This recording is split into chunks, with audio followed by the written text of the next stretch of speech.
Comme promis, merci, gardez vos applaudissements pour le réalisateur de Mes meilleurs amis. Merci d'accueillir, un nouvel ami, pardon, merci d'accueillir François Ozon.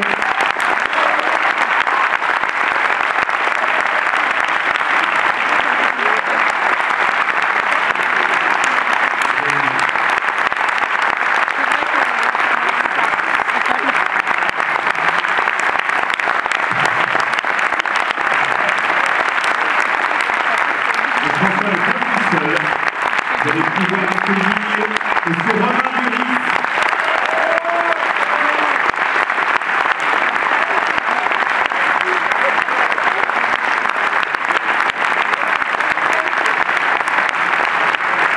Analyse de Mousquet.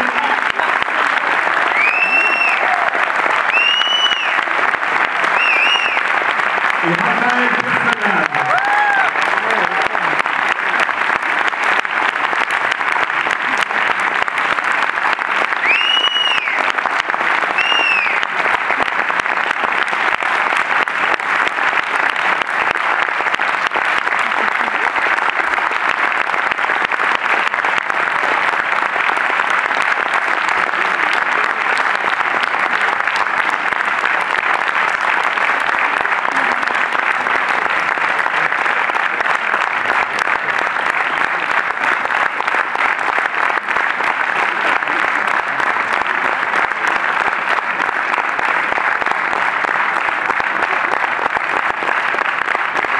Alors, comme je vous ai dit, c'est leur première rencontre à l'issue d'une projection avec vous, avec le public. Vous êtes les premiers à avoir découvert le film ce soir, donc c'est vous qui avez la parole. Il y a un micro dans la salle pour ceux qui voudront le prendre. Moi, j'ai juste posé la première question à François pour savoir quelle est l'origine du film. En fait, le film est inspiré d'une nouvelle de Ruth Rundle que j'ai découvert il y a 20 ans et que j'avais voulu à l'époque adapter en court-métrage. Et j'avais pas trouvé les acteurs, j'avais pas l'argent en fait aussi pour le faire. Et donc j'avais un peu oublié. Et puis avec le temps, j'y ai repensé. Et il y a 2 ans, voilà, j'ai décidé d'essayer de réadapter parce que la nouvelle est quand même très différente du film. Mais le pitch, enfin l'histoire centrale de la nouvelle se retrouve, puisque c'est l'histoire d'amitié entre Claire et David. Sauf que dans la nouvelle se termine très mal, puisque Claire tue David. Et moi, ça me gênait beaucoup cette fin, et du coup, j'ai réalisé qu'en fait, ce que je voulais raconter, c'était une histoire d'amour. Donc j'ai vraiment transformé la fin, et j'ai rajouté aussi au début l'histoire du deuil qui n'était pas dans la vie. Alors, je crois qu'il y a déjà quelqu'un qui a le micro, je peux enchaîner, mais juste là, non? Allez-y, Laurent, en haut, au centre, allez-y. Oui, juste une question. Est-ce que vous avez l'intention d'envoyer le DVD dédicacé à Ludovic de La Rochelle et à toute la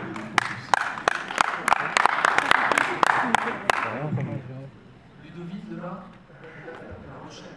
Écoutez, on s'est posé la question, est-ce qu'on fait une avant-première au Havre ou à Versailles? Finalement, on a choisi Non, c'est vrai que moi j'ai écrit le scénario, en fait j'ai commencé à écrire le scénario avant qu'il y ait des manifs contre le mariage pour tous.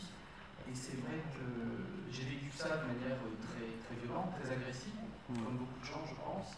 Et c'est vrai qu'en faisant le film, je me suis dit que ce film pouvait peut-être être une réponse à tous ces gens qui sont dans une certaine ignorance sur les nouvelles familles, même si le film n'est pas exactement un plaidoyer pour le mariage pour tous, mais en tout cas j'ai eu envie de montrer qu'une famille c'était complexe, que la construction d'une identité c'était complexe, et j'ai essayé de faire un film qui ne soit pas polémique ni violent, dans lequel les spectateurs puissent entrer et essayer de comprendre la différence. Voilà, donc c'est vrai que l'écriture a été un peu influencée par tout ce climat de l'année. Il fait un froid. Oui. Bonjour, tout d'abord bravo, je trouve que c'est très réussi. Et malheureusement, vous venez déjà de répondre à ma question. Je voulais vous demander si ce film avait été influencé donc par les récents événements qui ont découlé de la loi sur le mariage homosexuel, et est-ce qu'ils ont eu une incidence sur ce film, et si oui, je crois que j'ai répondu. Donc j'ai pas essayé de faire un film militant, mais à mon insu, le film est devenu politique. On s'en est rendu compte en le faisant.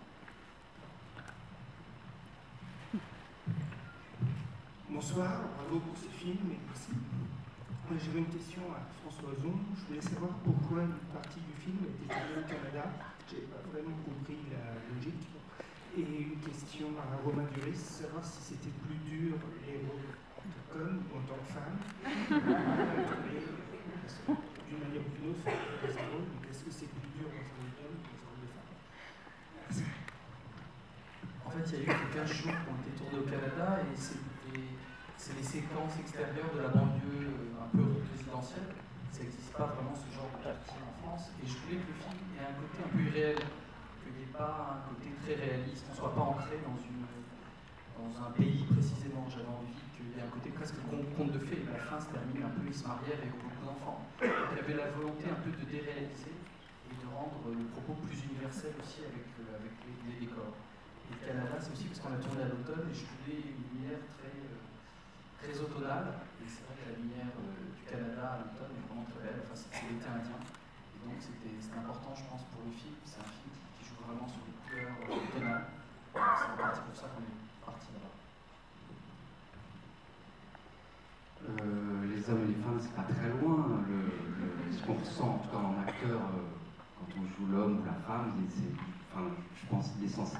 Les acteurs sont des actrices, pas loin, c'est vraiment très proche, à part les heures de maquillage et le travail physique, d'avoir l'air pas trop ridicule en talons, il faut quand même s'entraîner. Ensuite, ça part d'une sensation en laquelle il faut avoir confiance pour après lâcher un truc qui peut être féminin, mais à l'intérieur, c'est pas très loin. Moi, je pense vraiment que dans tous les rôles, même si on joue des caïds, j'en ai pas fait beaucoup, mais un peu comme ça, séducteur ou je sais quoi, il y a toujours de la féminité, même dans le processus primaire de se donner dans une scène, d'accepter un regard sur soi. Donc là, juste on pousse un peu plus la porte et puis on plonge parce que c'est bon, quoi. Je le conseille.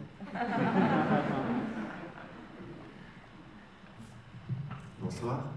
J'avais une question pour Romain Duris et puis aussi François Ozon.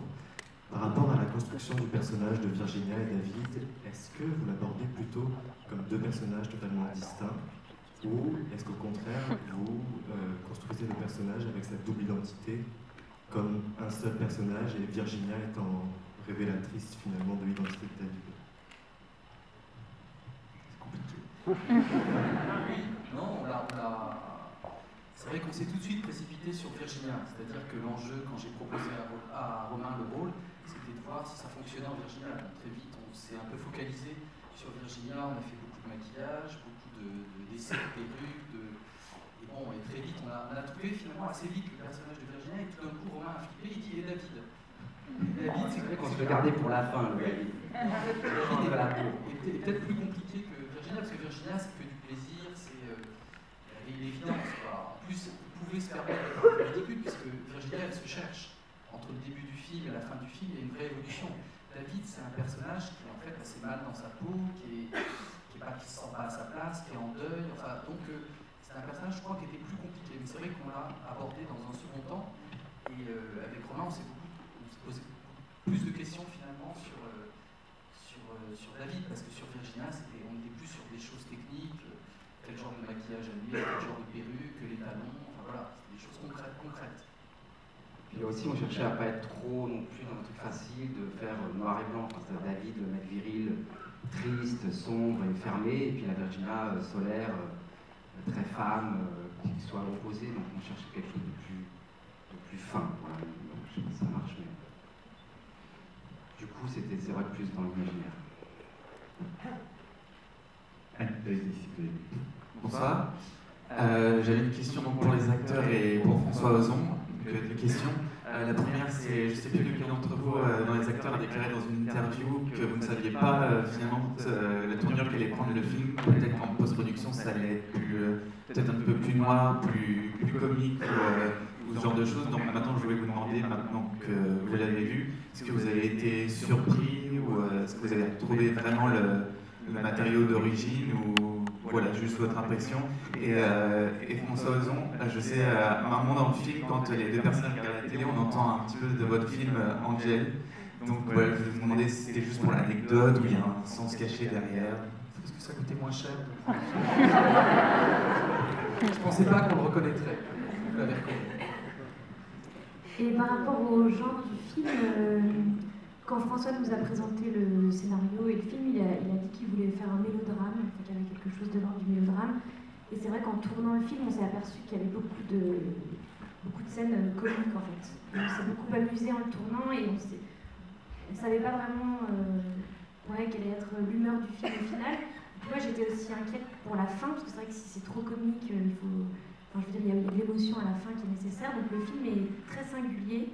Il surprend le spectateur et je trouve que c'est ça qui est intéressant parce que nous-mêmes en tant qu'acteurs sur le plateau, on se rendait compte qu'il y a des moments où c'était très drôle et puis il y a d'autres moments où en fait, c'était très noir. Donc c'est la qualité de François Ozon qui aime surprendre son spectateur. Raphaël, est-ce que vous voulez ajouter quelque chose justement à la vision que vous aviez de votre personnage et au... C'est un personnage à la marge qui, lui, ne comprend rien à ce qui se passe. Mettez-vous à sa place. C'est le petit Gilou, là, non mais je trouvais ça intéressant justement parce que ce personnage-là qui aurait pu être caricatural, il avait une humanité dans les yeux de François et moi qui ai tendance peut-être à vouloir cabotiner. François me ramenait toujours dans quelque chose de plus sérieux, mais il en reste pas moins qu'il est touchant par ses maladresses, quoi. Et on peut comprendre son incompréhension face à certaines situations. C'est sûr que quand il voit débarquer son ami, puisque c'est un ami ou une connaissance David en femme, on peut se mettre à sa place. Il faut imaginer, quoi. Mais il n'y avait jamais de jugement sur lui, donc c'est ça que j'ai trouvé intéressant, c'est que aucun de ces personnages n'est jugé a priori. Même quand il est maladroit, même quand il est un peu bateau, quoi. Voilà.